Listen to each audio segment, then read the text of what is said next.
Are you satisfied with your current income that you're making? Okay, if you're like me, the answer is almost always going to be no, okay? The real question though is, how do you increase that income? And it's not by working harder or longer either, it's by solving problems. I'm going to give you a real life example that resulted in more income on one check than I had made by working my ass off the year before. Let's dive in. And listen closely, because anybody can do what I'm about to tell you to do.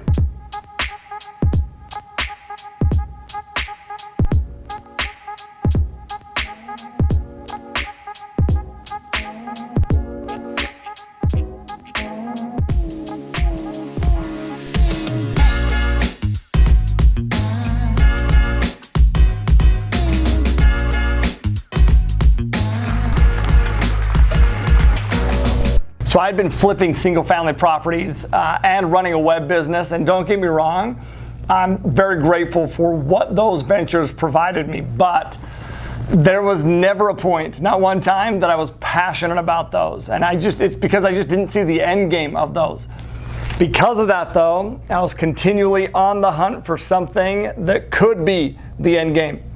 And I believe that that's how I found myself on this 3-hour drive to Dallas, Texas, to pitch another idea that I had no idea how I was going to fulfill on. You know, I was actually on a hike with my family a couple hours earlier when I got a call from Ryan Woolley. Now, Ryan Woolley is the ultimate connector. If you know Ryan, you know that. And he told me that he was in Dallas, Texas, had just spoken to a guy that was interested or wanted to offer turnkey properties to his clients. They focused on small multifamily properties, and Ryan told him that he knew a guy who could help him with that. And apparently I was that guy. He's like, Tyler, what are the chances that you can drive up to Dallas and explain how that would work? He's super interested. Once again, y'all, I had no idea how to make it happen. No idea, especially with multifamily properties. But apparently that didn't matter, because I told him that I would wrap up my hike and be there to meet them for dinner. There were no guarantees that this gentleman would want to do business with me. I mean, my word, especially because I had no idea how to fulfill on what he wanted me to do. But that did not stop me from shooting my shot. Okay, and I believe that this unrealistic optimism has been a huge separator for me in my life. You know, what is realistic anyway? It seems like an opinion to me in my mind. I believe that a solid plan backed by the determination to see that plan through can turn a lot of unrealistic ventures into realistic ones. So I knew this. I knew the potential. I knew what I wanted. And though I didn't know how to really make that happen or how to obtain it, I knew that this dinner could provide the first puzzle piece in figuring that out. So flipping the focus though, okay? Flipping the focus, which is seeing things from the perspective of other people, from their point of view. That really helps you take the focus off of your selfish needs, and then by doing so, helps you realize that, helped me realize I wasn't the only person hoping that this dinner would work out. I had never done a multifamily deal before, but I knew that this person had a need. And if I could figure out how to fulfill that need, how to solve that problem, it would be a game changer for everyone involved. So I headed to Dallas and I listened to Napoleon Hill's How to Own Your Own Mind on the drive. It's a great book, by the way. About an hour into the drive, he laid out these 11 principles that inspire what he calls the law of harmonious attraction. And there were 4 in particular that stood out. Definiteness of purpose, which is deciding exactly what you want and then laying out a plan for acquiring it. Applied faith, that's keeping your attention predominantly positive.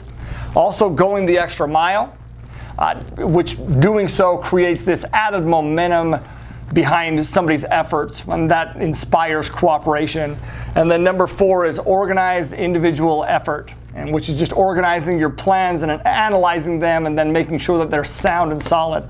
So after listening to these principles, I immediately put them into action. I defined the exact outcome that I wanted to have from the meeting, and I refused myself to allow negative thoughts to enter into my mind, and then I developed a plan to go the extra mile in my individual effort.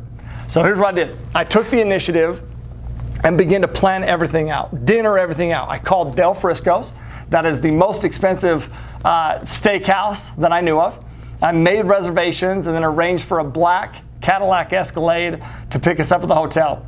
Now, that alone would have been valuable, but I needed to go the extra mile. So here's what I did.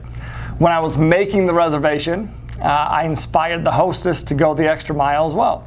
So before arriving and going to the hotel to meet them, I stopped by Del Frisco's and I spoke with Stacy. She was the lead hostess that evening, and I informed her how important this dinner was and told her that I'd be so grateful if she'd be willing to do a couple things that, you know, I understood were out of the ordinary.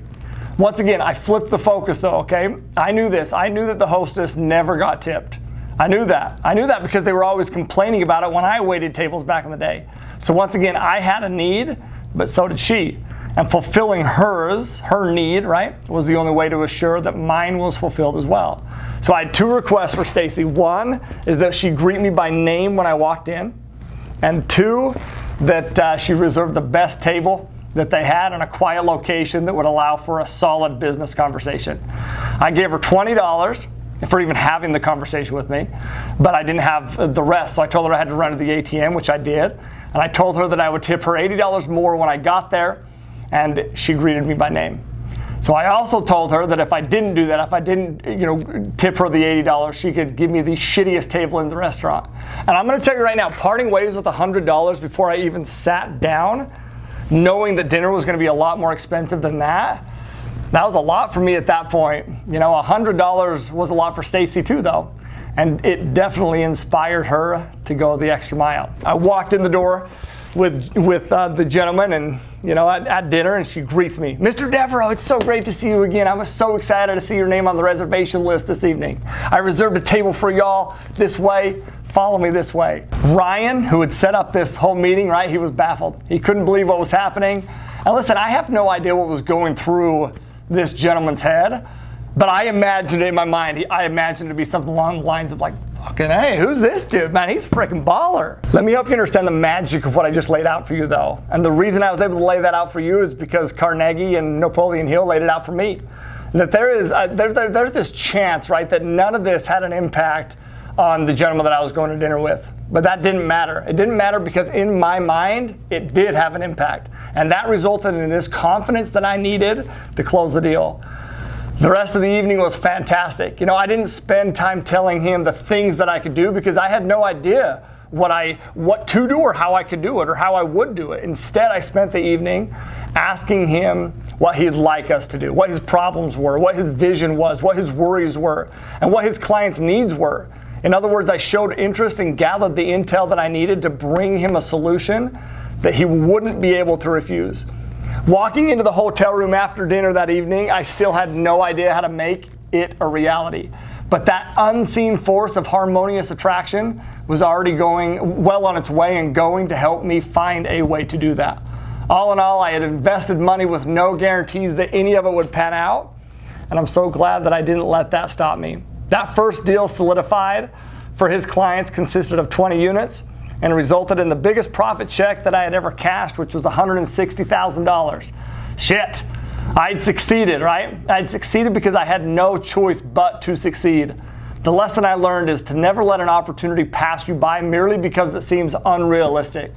Defining what we want and going the extra mile to achieve it will turn unrealistic ventures into realistic ones, my friends. All right, so in conclusion, how does this apply to you? I told you that this one incident helped me make more on one check than I made an entire year beforehand. So my advice to you is this: quit looking for people to solve your problems, and instead look for people that you can solve problems for. Search for problems, look for problems, identify your strengths and how you can go solve those problems. I believe this. I believe that most people, their belief in themselves stops them from pursuing and doing things that could be great because they're worried about looking dumb. They're worried about losing a little bit of money. They're worried about failing. When in reality, even if I would have failed at that dinner, even if that gentleman would not have wanted to do business with me, I would have learned a better way to go about it. I would have learned from that failure, right? It's only a failure if we quit. And it's definitely a failure if you do not continue forward. Here's what I'll tell you: winning is funny, man. It's fickle. It does not care about you. It does not have any, you can work the hardest in the room. You can go the extra mile and doing all those kind of things, and you still lose. There are people out there that will do less than you and win, even though you did more. Once again, winning is no respecter of persons. Then why in the world do we do that? Why in the world do we continue to put our all into everything that we have? It's because if we don't, the only thing that we will assure ourselves is that we lose. And we're not going to lose, man. We're going to go out there, we're going to solve problems. And if you do that, if you truly do that, you will find ways to make more money than you're making wherever you're at right now. I know that for a fact. There you go.